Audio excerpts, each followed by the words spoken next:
Looking through YouTube, I noticed a lack of Sunset lore videos being mentioned, which is surprising because it has a lot of links to Radivores like Wingman, as well as other phenomenons in Valorant. I believe there's also a good chance that we may see more of these creatures in the story of Valorant too. So, let's get into it. Sunset is based in LA, near Kingdom West facilities, and Boyle Heights, which is close to Mateo's, aka Gekko's home. We know that Kingdom West facilities were working on Radivores, but we can assume that this facility could be where Dr. Sabine, aka Viper, was working at too. To all researchers, Dr. Sabine Callis no longer works for Kingdom and her legacy logs remain sealed. Please adhere to the clearance request moratorium on this documentation. Thanks to episode 8's cinematic trailer, we know that Viper is tied to Kingdom's Radionite discovery, or at least once was, since the Scions of Hourglass wanted to keep it a secret at the time. Nonetheless, the best parts of Sunset and Valorant's lore comes from the intercoms of both Kingdom and radio host Nina Cruz. You are listening to Cruise Control with Nina Cruz, better than a cup of coffee. And I know some of you are heading home from work right now feeling a little low energy, but trust me, Nina Cruz has got what you need. We can get insight into other aspects of Valorant's story, like Radivores, who Kingdom West facilities was doing heavy research into. Reminder, Radivores do not follow observable rules of Earth physics. Please be mindful when handling. Which might explain why they had such a hard time keeping these creatures hidden from the public. An active investigation is underway for theft of Kingdom West property. Suspect is in his mid-20s, male with short hair. We will compensate any transportation staff that can provide information about this theft. Dang y'all, I don't think Gekko's beating these allegations because I'm pretty sure this is alluding to the night where Gekko broke into and out of Kingdom West facilities with his pals. I would not be surprised if Wingman escaped the facility first and bonded with Gekko to get Dizzy, Mosh, and Thrash out too. Or maybe it was Dizzy who broke out first, based on this encounter. So get this, I saw this post today from a guy that said to watch out for these off-leash animals he saw in the neighborhood. He said they looked like, and I quote, armadillos with feathers. Seriously? What is going on in LA? All of this is just my headcanon to explain why Gekko broke into Kingdom West facilities to begin with, because it seems like a pretty weird thing to do for fun. And that Dizzy quote was most likely a tie-in to Gekko's trailer where him and Dizzy were hooping. Through these voice comms, we know that Kingdom West facilities has problems with other Radivores too, one of which is quite special for its abilities. To all Radivore containment staff, Subject ZN35 remains unaccounted for in the direct wing.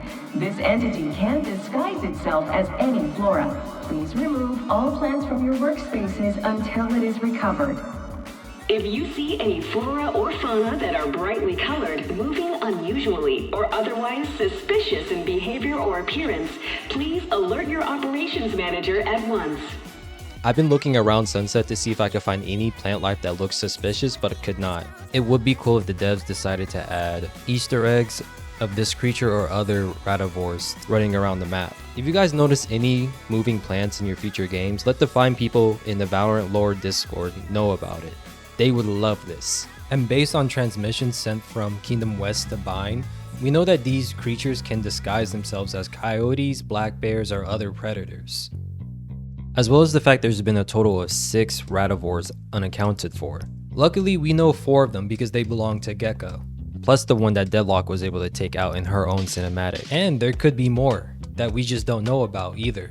Also, the fact that Kingdom has had a hard time containing small Radivores lets us know that Brim made the right call for the raid.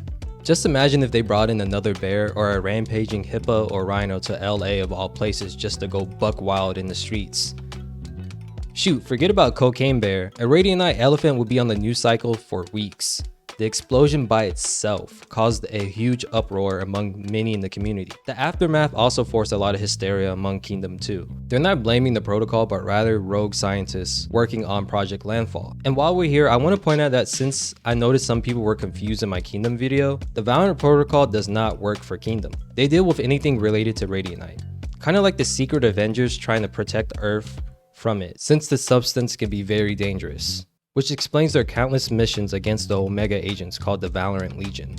and sometimes why they go against Alpha Earth's kingdom too. Regardless, we know that Kingdom isn't just experimenting on Radivores either. Dr. Alleman, your sample of the XO11 anomaly is ready for pickup from the volatile substances room. Kingdom does not compensate for hours spent between dimensions. Please be mindful of your surroundings when approaching a rift. This could be the same rift dimensions that we saw in the Sunset teaser with Deadlock and Cypher. I'm not entirely sure what's on the other side of these though. I want to say Omega Earth, but these teleporters look different than the ones that we saw on Fracture, as well as on Breeze. There was an announcement about the Interverse too. Interverse breach detected. All security staff with level 6 clearance report immediately to levels 1, B1, and B2. And to be honest with you guys, I don't know much about the Interverse in science fiction, but what I could gather from a quick Google search is that it's usually mentioned as a space between dimensions, which in hindsight seems kind of like a no-duh now. The colors also remind me of what we saw in Chambers' trailer, which could be considered as a type of Interverse itself. I mean, him and his double do communicate, and our Chamber did work for Kingdom as a weapons designer. His knowledge of Radianite and dimension hopping may be the best in the Valorant protocol.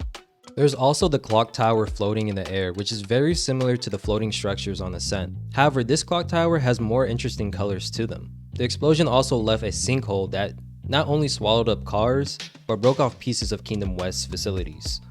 Luckily, the surveillance truck that Jet and Cypher work out of just missed it. They used this to get info about Kingdom. It was how Jet knew something was going on in Norway, which was the Project Landfall disaster. Luckily, the protocol sent Sovo over there to help. And apparently, Jet really knows how to make a mean taco. There's this new food truck called On the Low that's been blowing up for good reason. Their tacos are to die for. I just need to know why they're so hard to track down. It's like they don't want our business. This has to be a little bit of a tongue-in-cheek or sarcasm going on with the name of On the Low, because it seems most of the time when the Valorant protocol does a mission, the after effects are quite the opposite of covert. Shoot, the Scions of Hourglass knew about them and Omen for a while too. We also know that Kingdom decided to build a transportation area that most likely pushed some people out, which is a price that many people pay whenever they come into a new city. The reception to those who live near them in LA has been mixed. Look, I get it. There's no doubt Kingdom's clean energy thing has totally changed the world. I mean, my whole crib is running on it. The tech is sexy, it's easy to use, and it's literally saving the planet. I know I'm showing my age here, but who remembers the last time we had to pay a gas bill? I mean, it used to cost so much just to keep the lights on. Now I pay almost nothing for energy. It's crazy how much things have changed. And we know they have a habit of doing good, like the new structure that they built that powers up the whole city. Just like how we saw in Bind and Morocco, we see that Kingdom is all about their bottom line. We've seen this 100 times over. Big company like Kingdom moves into a small neighborhood, starts buying up land, expanding, pushing people out. It's not like community means much to big business, but this barrio es nuestro barrio, ¿me entiende? Despite Kingdom's constant disregard of a city's culture and history, Sunset still shows a lot of it. There's a car shop for tuning vehicles like the lowrider that we saw throw a shot at Cypher, as well as a skate shop called Day Trip, which is a nod to how skateboarding started with the help of people from California and Hawaii. The Junction Flea Market can be seen from B Lobby, as well as food trucks. You will also hear Nina Cruz on the radio from time to time here as well. Wave 94.5. What's up, Los Angeles? It's your girl Nina Cruz coming at you live from our studio in the heart of LA. We out here. As we go into B Market, there's a complex that hosts a number of food shops like a Vietnamese noodle shop called Phenomena, which, believe it or not, is the first time I've heard that food pun. There's also Crack Breakfast, which may be where Cypher got his mug from. Going to Attacker Spawn, we see the Day Trip skate shop again, which has works from LA/Hawaiian graffiti artist OG Slick. You can see a basketball court near Attacker Spawn and a small skate park close to Kingdom, which I'm sure a lot of people have noticed weird things coming from. There's also a message about a certain employee of the month that goes off here too. Paul Delman, your hamburger food delivery is being held at the East Security Gate. Yes, Paul is still alive and well. Overall, Sunset revealed a lot more about Radivores and opened the door for us possibly seeing more of them in the future. This is because despite Kingdom ending their Radivore experiments in their West facilities, we know they had a hard time keeping them in cages. Some could have bonded with other humans similar to Gekko. We also know that they can defy Earth's laws of physics. Despite all of Kingdom's activities, LA is still bustling with its culture and community. Feel free to join the Valorant Lore Wiki Discord if you have any questions, or feel free to leave a comment on anything that I may have missed about Sunset. Stay safe, be a KDA warrior, and I'll see you guys in the next video.